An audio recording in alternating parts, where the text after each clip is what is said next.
वृंदावन के भीतर भी एक वृंदावन है। ये बहुत ही कम लोग जानते होंगे। क्या आपने कभी सोचा है मीरा भाई, जना भाई, कर्मा भाई, नरसी सेठ, सुदामा, हरिदास ये सब शरीर छोड़ने के बाद कहाँ जाते हैं? वो वहीं रहते हैं, वृंदावन में ही। आज मैं आपको बताती हूँ कि वृंदावन के भीतर भी एक वृंदावन है जिसे अप्रकट वृंदावन बोलते हैं। वो वहीं पर मौजूद है जहाँ पर श्री कृष्ण राधा रानी के साथ रासलीला रचाते हैं। हरे कृष्णा दोस्तों, राधे राधे। आपका मेरे YouTube चैनल पर स्वागत है। आशा करती हूँ सब खुश होंगे, मंगल होंगे। तो आज मैं आपको ये बताने वाली हूँ कि वृंदावन के भीतर भी एक वृंदावन है जिसे अप्रकट वृंदावन कहते हैं, जहाँ पर स्वयं कृष्ण जी राधा रानी के साथ रासलीला करते हैं। वो बिल्कुल वृंदावन के जैसा ही है। फर्क सिर्फ इतना है कि वहाँ पर श्री कृष्ण राधा रानी स्वयं बैठते हैं, स्वयं रहते हैं। जैसे बांके बिहारी जी का मंदिर है, अप्रकट वृंदावन में भी वैसा का वैसा मंदिर है, लेकिन वहाँ पर श्री कृष्ण भगवान बांके बिहारी जी स्वयं मिलते हैं, साक्षात रहते हैं। ऐसे ही वल्लभ राधा वल्लभ मंदिर भी है प्रकट वृंदावन में। जो भी वृंदावन में मंदिर है अप्रकट वृंदावन में भी वैसे के वैसे ही है, लेकिन उसमें फर्क सिर्फ इतना है कि अप्रकट वृंदावन में साक्षात श्री कृष्ण भगवान बैठते हैं, रहते हैं, राधा रानी के साथ रासलीला करते हैं। और अप्रकट वृंदावन में वो सब लोग भी जाते हैं जो श्री कृष्ण की भक्ति में, जो कृष्णमय हो जाते हैं, जो अपना शरीर त्यागते समय जिनकी जीवा पर सिर्फ श्री कृष्ण कृष्ण रहता है, वह प्रकट वृंदावन में ही पहुंचते हैं। तो आज मैं आपको एक ऐसी ही सत्य घटना बताने वाली हूँ, तो ध्यान से सुनिएगा।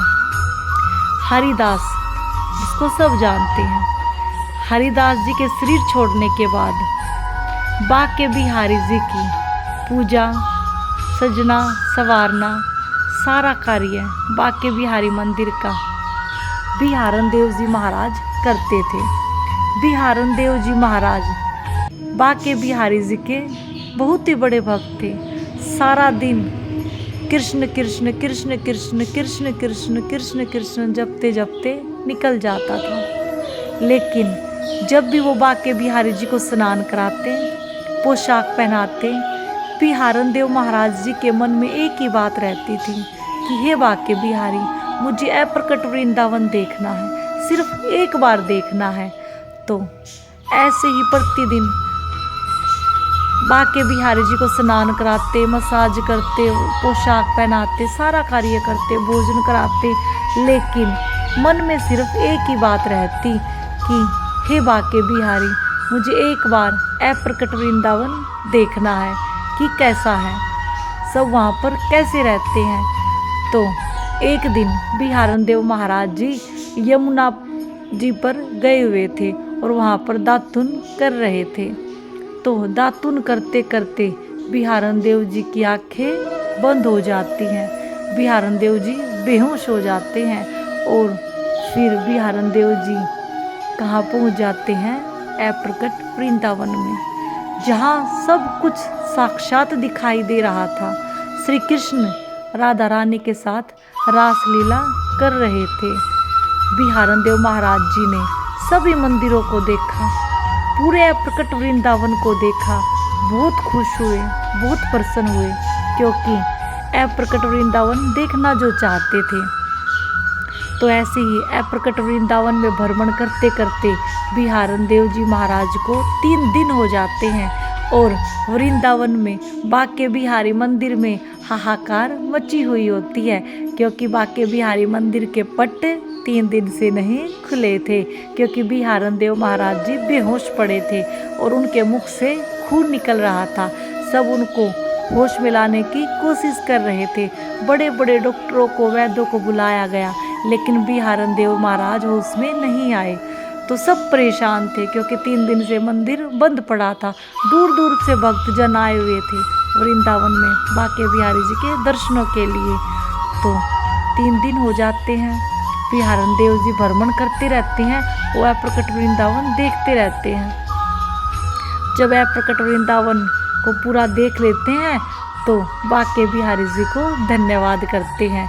और जैसे ही भ्रमण पूरा होता है, बिहारन देव महाराज जी की आंखें खुल जाती हैं, होश में आ जाते हैं। और होश में आते ही बिहारन देव महाराज कहते हैं, हाँ भाई क्या हुआ, इतनी भीड़ क्यों इकट्ठा है, इतना शोर क्यों हो रहा है। तो सब ने कहा, महाराज आप 3 दिन से बेहोश हो, 3 दिन से मंदिर के पट बंद पड़े हैं, दूर दूर से भक्तजन आए हुए हैं बांके बिहारी जी के दर्शनों के लिए, और आप कह रहे हैं कि क्या हुआ है। हम कितनी कोशिश कर रहे हैं कि आप होश में आ जाओ, 3 दिन से आप बेहोश हो, तो क्या कुछ नहीं हुआ है। तो फिर बिहारन देव महाराज ने बताया कि मैं तो बांके बिहारी जी के साक्षात दर्शन करके आया हूँ। आज मैंने अप्रकट वृंदावन को साक्षात देखा है, श्री कृष्ण को राधा रानी के साथ रासलीला करते हुए देखा है। जैसा ये वृंदावन है ऐसे ही प्रकट वृंदावन को मैंने साक्षात देखा है, जहाँ पर श्री कृष्ण बांके बिहारी जी साक्षात होते हैं, राधा रानी साक्षात होती है। तो दोस्तों मैं आपको एक ही बात कहना चाहती हूँ, जो कृष्ण की भक्ति में कृष्णमय हो जाते हैं ना, वो प्रकट वृंदावन में जरूर पहुँचते हैं। कहते हैं अगर काशी में सांस निकल जाती है, प्राण निकल जाते हैं, तो सीधा बैकुंठ जाते हैं। तो बैकुंठ कहाँ है? बैकुंठ वृंदावन में ही है। जैसे जैसे पेड़ आप वृंदावन में देखोगे, जो चीज़ें आप वृंदावन में देखोगे जहाँ पर कृष्ण रासलीला करते हैं मधुवन में, वहाँ पर ऐसे ऐसे पेड़, तुलसी का वन है वहाँ पर। राधा रानी ने इच्छा जताई थी कि मैं भी वृंदावन में ही आऊँगी, लेकिन मुझे बैकुंठ बहुत ही प्यारा है। तो श्री कृष्ण ने राधा रानी के लिए बैकुंठ जमीन पर उतार दिया।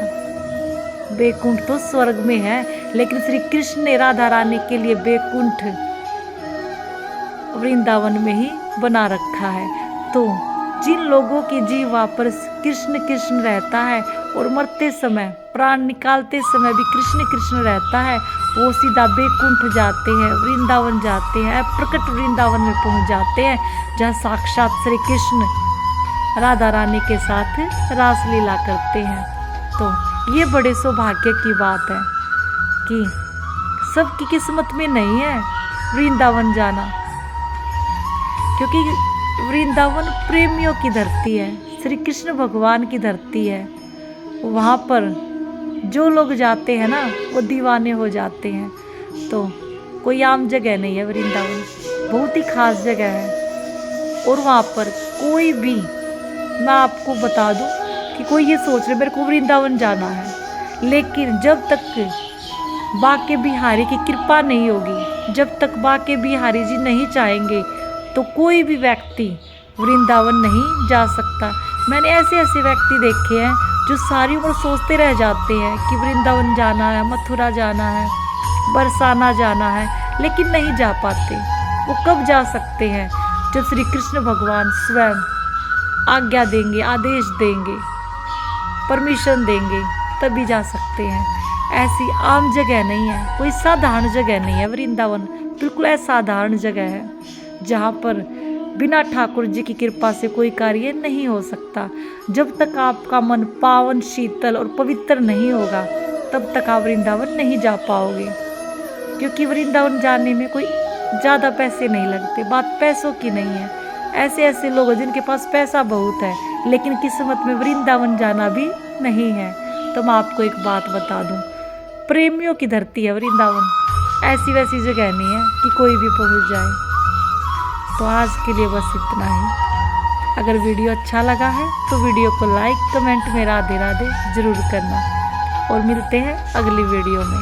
तब तक के लिए जय श्री कृष्णा, राधे राधे।